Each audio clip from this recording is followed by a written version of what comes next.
ఆంధ్రప్రదేశ్ రాష్ట్రం ఇంజనీరింగ్ కార్మికులకు జీతాలు పెంచి సమస్యలు తక్షణమే పరిష్కరించాలి. శ్రీకాకుళం జిల్లా మున్సిపల్ ఇంజనీరింగ్ యూనియన్ గౌరవాధ్యక్షులు టి తిరుపతిరావు, యూనియన్ ప్రధాన కార్యదర్శి ఆర్ సతీష్ ఇంజనీరింగ్ కార్మికులకు జీతాలు పెంచి సమస్యలు పరిష్కరించాలి అని మున్సిపల్ ఇంజనీరింగ్ యూనియన్ గౌరవ అధ్యక్షులు టి తిరుపతిరావు, యూనియన్ ప్రధాన కార్యదర్శి ఆర్ సతీష్లు ప్రభుత్వాన్ని డిమాండ్ చేశారు.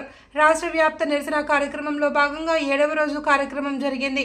ఈ సందర్భంగా వారు మాట్లాడుతూ గతంలో ప్రభుత్వం ఇచ్చిన మాట ప్రకారం సమస్యలు పరిష్కరించాలి అని కోరారు.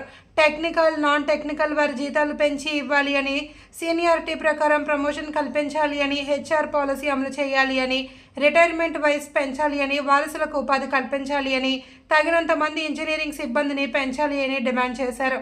ఈ కార్యక్రమంలో ఎం శ్రీను, ముఖేష్ బాబు, కిషోర్ బాబు, కె సింహాచలం, గిరిజా, శంకర్, భీమని, బాలవర్ధరాజు, వెంకటేష్, బలరాం, శంకర్రావు తదితరులు పాల్గొన్నారు.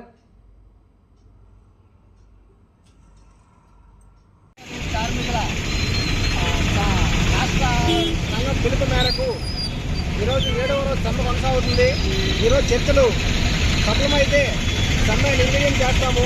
ఒకవేళ విఫలమైతే సమ్మె ఉధృతం చేసి మరికొద్దిగా ఈరోజు సమ్మెలోకి వెళ్ళిన ఒక పక్క విధులు నిర్వహిస్తూ సమ్మె చేస్తున్నాము. అలాగే చర్చలు విఫలమైతే విధులన్నీ బహిష్కరించి సమ్మెలో కూర్చున్నామని కోరుతున్నాం.